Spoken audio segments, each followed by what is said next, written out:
Il est 10h, Paris s'éveille, le quartier où nous ne trouvons pas vraiment les grandes heures ici se vivent plutôt la nuit quand les néons s'allument. Hein? Quand ils s'éteignent aussi. Un quartier qui a une image plutôt sulfureuse, qui est liée au plaisir de la fête. Ça a un peu changé le quartier, mais ça reste quand même très, très vivant. Bon, on peut le dire, c'est juste devant nous. On est à Pigalle. C'est ici qu'est né le rock alternatif. Dans les années 90, il y avait pas mal de lieux qui étaient effectivement plutôt des cabarets un peu des endroits avec des filles dedans peut-être, et qui sont devenus des salles de concert, des lieux de concert, le Pigaz, le New Moon. Des groupes comme la Mano Negra ou nous, FFF, quand on a vraiment débuté, on jouait beaucoup dans le quartier, dans des tout petits clubs, des petits endroits, des bars. Les Noctambules, c'est très marrant. Les Négresses Vertes aussi. Les Négresses Vertes, bien sûr, oui. Bonjour, Yarol Poupeau. Eh bien, bonjour. Bienvenue dans votre Paris des Arts. On va en avoir des choses à se dire parce que vous êtes insatiable, multi-instrumentiste, producteur. Vous avez imposé votre énergie sur la scène rock française depuis vos débuts avec le groupe FFF, en passant par les grandes tournées de Johnny Hallyday jusqu'à ce nouvel album solo à venir. On va en parler. Mais avant, on va aller visiter un musée pas comme les autres. Vous m'emmenez dans votre voiture? Allez, on y va. C'est vous qui conduisez? Allez, c'est bon. Et là, les girls, il se faut qu'elle t'adore.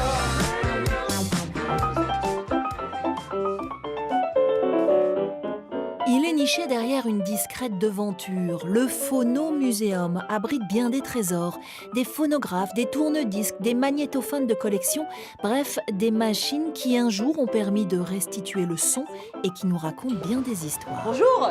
Bonjour. Bon, Yarol, est-ce qu'il y a certains spécimens que tu reconnais? Ah bah oui, il y en a plus d'un. Bah déjà le fameux Revox, là, qui était vraiment le quart de pouce, un magnéto très intéressant et très important dans l'histoire. Les mixages sont enregistrés là-dessus. Moi, j'avais ça chez Le moi. fameux Ghetto Blaster, là, qui est génial. Mon premier truc, c'était un manche-disque orange. Voilà. Là. Tu l'as eu aussi? Il n'était pas orange le mien, mais j'en ai eu un, ouais. Quand j'étais vraiment tout petit, il y avait des histoires, des disques qui racontaient des histoires. Bah, par exemple, là, voilà, il y avait 3 petits cochons, là. Oh oh, j'ai cru voir un rominet. Tu viens danser, faire petite tête blonde. Bah oui, c'est bien vu un rominet. Ça, c'est les premiers enregistrements stéréo. Enfin, le premier lecteur stéréo, quoi. Il y a 2 pavillons, il y a 2 têtes de lecture, il y a un disque. Énorme. C'est combien, ça? 50 cm de 50 diamètre. centimètres. Ouais. Est-ce que ça fonctionne encore? Est-ce que Ah tous oui, ces appareils oui, fonctionnent ouais, encore? Tout.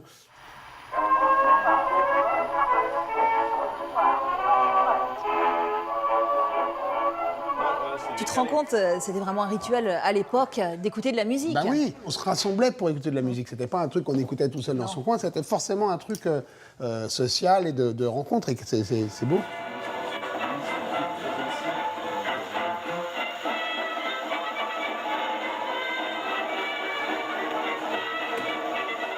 Quoi, cet appareil bizarre? Ça, c'est ce qu'Edison a présenté à l'exposition universelle de 1889. D'accord. Une idée pour amuser le public. Et comme ça, il y avait 15 personnes à la fois pouvaient entendre le même morceau. Ce qui était révolutionnaire, c'est d'entendre quelqu'un et ne pas le voir. Et des forains jouaient là-dessus. Ils étaient persuadés qu'il y avait quelqu'un Voilà, planqué dedans, dans la exactement. boîte qui chantait, quoi.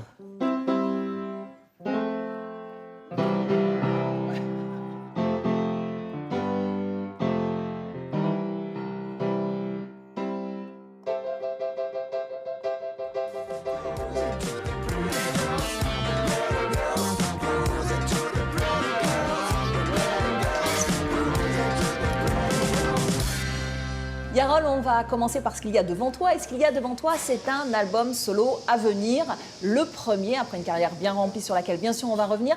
Mais avant, parle-nous de cet album. À quoi il va ressembler? Très rock'n'roll ou plutôt au mélange des styles? Mélange. Mais le rock'n'roll, de toute façon, à la base, il faut savoir que c'est un mélange. Donc, dans ce disque, j'ai vraiment essayé...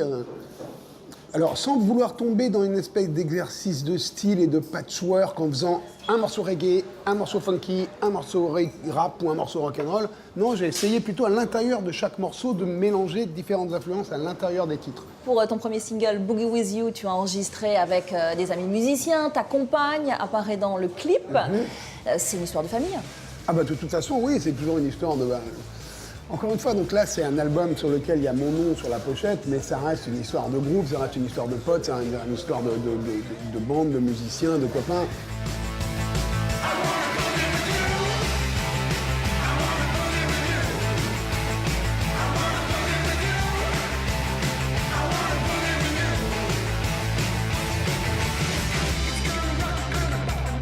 Dans la famille Poupeau, il y a Melville, ton frère avec lequel tu as créé un premier groupe, Ouais, Mud, ouais. 2 albums, un deuxième groupe, Black Minou. D'abord, un mot sur ce nom, où est-ce que vous êtes allé chercher ça?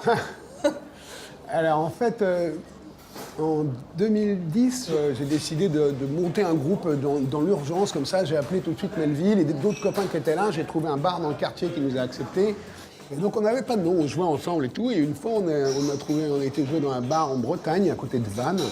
Et en sortant du concert, le mec qui nous ramène à l'hôtel nous dit « Ah c'est dommage, si on est mercredi, c'est fermé, mais sinon je vous aurais amené au Black Minou ». Et là on était tous les 4 dans la voiture, on a fait... Black Minou, On a trouvé le nom top du là. groupe, c'est bon. C'est un groupe qui a beaucoup évolué au fil du temps. Au départ, vous faisiez des reprises, puis Oui. des compositions originales sont nées. Exactement. Donc, toi, C'était, si tu veux, une récréation un peu pendant que j'étais en tournée avec Johnny. C'était de passer de Bercy à Bercy avec cave de la 16 000 voisine. personnes à la cave où il y en était 50, 60 dedans. Ouais. Donc j'avais vraiment besoin de ce contraste pour quand même garder les pieds sur terre, non, parce que je les avais de toute façon, mais pour revenir à la réalité de ce métier qui n'est pas de faire des Bercy remplis à ras-bord. bon, Johnny Hallyday, on en parle, évidemment. Tu as été son directeur artistique, tu l'as accompagné à la guitare sur ses 4 dernières tournées. Tu l'as aidé à composer son dernier album qui vient de sortir à titre posthume. Quand on embarque avec Johnny et que ça se passe bien, forcément, on sait qu'on ne quitte pas le navire. Ah bah oui. Ah bah oui, non, bah c'est un vortex. Oui, j'ai commencé fin 2011 et la première tournée on l'a fait en 2012. Il nous a quittés en 2017, donc ça fait 5 ans. Et quand je vois tout ce qu'on a fait, tout ce que lui a fait, il a dû tourner, il a dû sortir 3 albums, tourner 2 films, on a dû faire 5 tournées, enfin, c'est quand même un truc de dingue. C'est-à-dire qu'il avait un système de fonctionnement assez génial, c'est-à-dire qu'il était chez lui, il s'embêtait. Quand est-ce qu'on repart en tournée? J'ai hâte qu'on reparte en tournée. Il repartait en tournée. Au bout de 3 semaines de tournée, il dit ah, j'en ai marre, j'ai envie de rentrer à la maison. Il rentrait à la maison, 3 jours plus tard, ah, je me fais chier, il faut qu'on reparte en tournée. Donc voilà, donc le mec était un tourbillon de travail et il ne tenait pas en place. Il fallait toujours qu'il se passe un truc et il était surtout d'une grande insécurité. Il avait toujours envie de...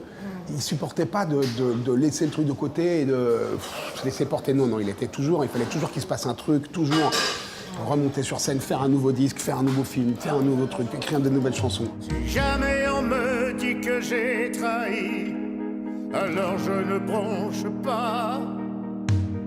Si jamais on me dit que j'ai menti, alors je ne relève pas. Comment s'est passé l'enregistrement de l'album posthume Mon pays c'est l'amour?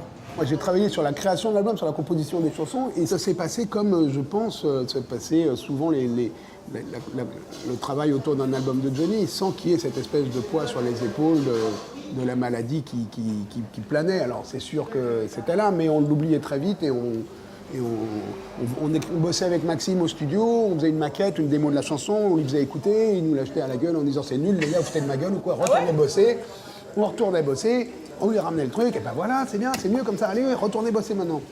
Bon, tu n'es pas né tout à fait une guitare à la main, mais presque. C'est ta passion depuis l'âge de 12 ans. À l'aube de tes 20 ans, tu rencontres un certain Marco Prince et tu rejoins le groupe FFF, Fédération Française de Funk. 15 ans d'insolence qui ont marqué la scène française. Quels sont tes meilleurs souvenirs? Oh, il y en a plein. Il y en a plein, les débuts, l'enregistrement du premier album à New York, c'était complètement dingue. Et un autre souvenir très fort aussi, bon, il y en a plein, vraiment. Mais je sais que le premier Olympia qu'on a fait, moi, gamin, j'avais vu Chuck Berry à l'Olympia et c'était un concert qui m'avait vraiment marqué, je devais avoir 12 ans, peut-être 13 ans. Et le fait de me retrouver sur cette scène, 10 ans plus tard, moi, à la place de Chuck Berry avec la guitare en train de faire ce que j'avais rêvé de faire quand j'étais môme et que j'avais fait. Enfin, il y a eu un espèce de... J'aurais pu arrêter ma carrière le lendemain. J'avais vécu mon rêve, j'aurais pu ensuite aller vendre des pizzas. C'était bon, j'avais déjà vécu le reste, mais ce serait que bonus.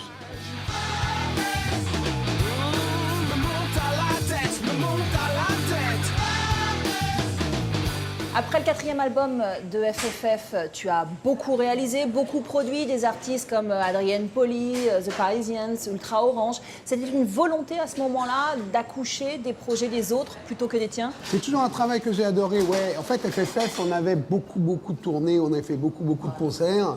Donc après, quand ça s'est arrêté, je me suis retrouvé un peu face à un grand vide. Et j'avais quand même le studio qu'on avait monté avec FFF et j'adorais cet endroit. Et donc, du coup, que je rencontrais des potes qui faisaient de la musique, je leur disais, bon, bah viens au studio, je t'enregistre. Je continue d'ailleurs, hein. Là, en ce moment, je suis en train de réaliser l'album d'un jeune chanteur qui s'appelle Gauvin Cers. À part la sortie de ce nouvel album solo, sur quoi tu travailles? Est-ce qu'on peut s'attendre à un nouvel album avec FFF ou c'est pas du tout au programme? Si c'est au programme, quand? Je ne sais pas, mais je pense, enfin j'espère qu'un jour il y aura un nouveau disque d'FFF. Ça m'intéresserait de l'écouter. Bah, moi aussi.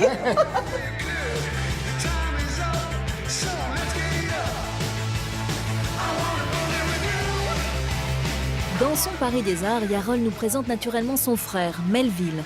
Il a débuté sa carrière au cinéma à l'âge de 10 ans, s'est frotté à tous les genres, a tourné avec les plus grands réalisateurs, sans jamais délaisser la musique. Une passion qu'il partage en famille, mais pas que.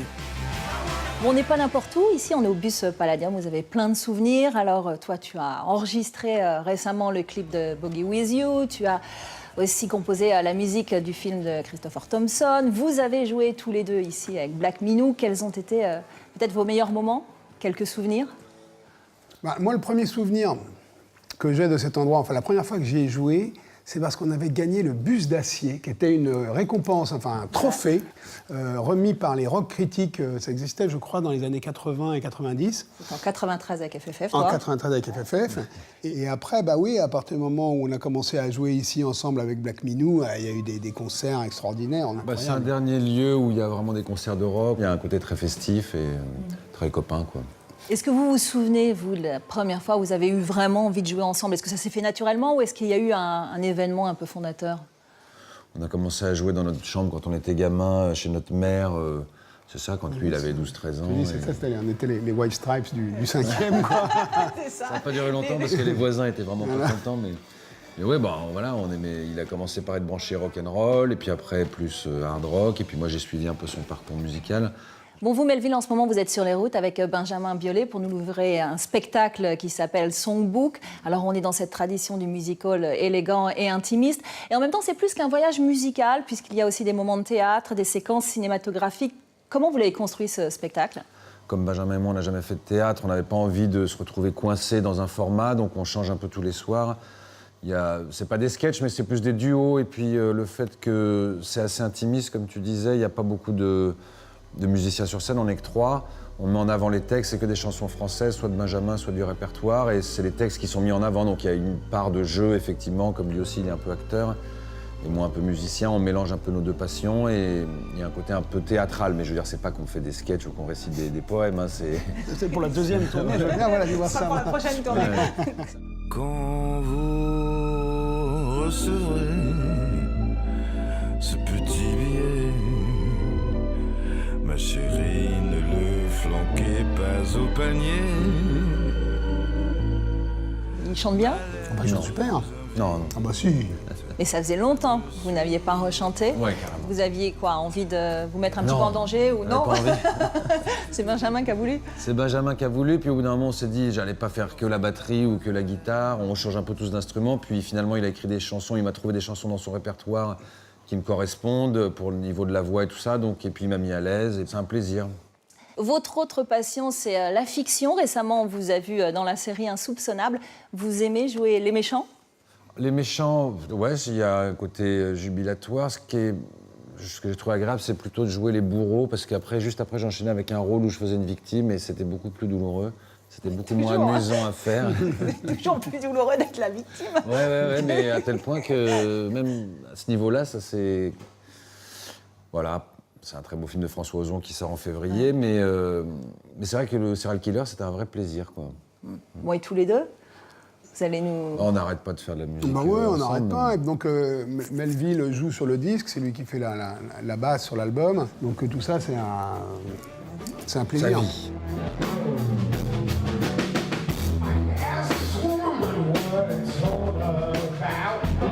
Et c'est à présent l'heure du questionnaire des internautes, au milieu des guitares, bien sûr.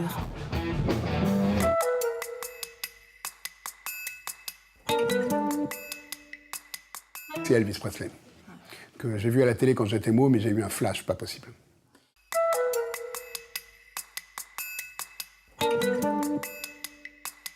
J'aime tellement cet instrument que la guitare de mes rêves, je ne sais pas encore, justement c'est pour ça que j'en rêve.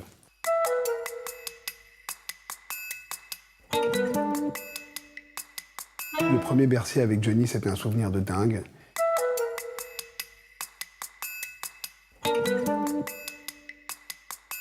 J'ai rencontré Johnny la première fois sur le tournage de Jean-Philippe, le film Jean-Philippe de Laurent Tuel, qui était un ami à moi. Et il m'avait proposé de venir jouer le rôle du guitariste sur la scène finale. Du coup, on a commencé à buffer, à jammer. Et du coup, en fait, les mecs sur le tournage étaient très embêtés parce qu'on passait plus de temps à faire des buffs et à déconner qu'à tourner le film. Merci Yarol. Merci à Ainsi s'achève ton émission. Vous pouvez bien sûr retrouver le Palais des Arts consacré à Yarol Poupeau sur notre site internet france24.com. Et puis vous le savez maintenant, l'émission se poursuit sur les réseaux sociaux. À très vite.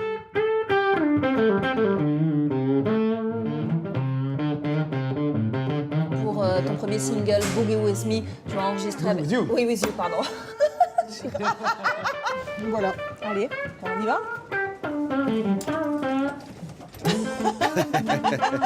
pense que c'était celle-là, non? Tu crois pas? Je sais plus, attends. Elvis, je l'ai vu à la télé le jour où il est mort et j'ai vraiment eu un flash. Non, alors attends, on y retourne. Faites chier aussi avec trop long, trop court.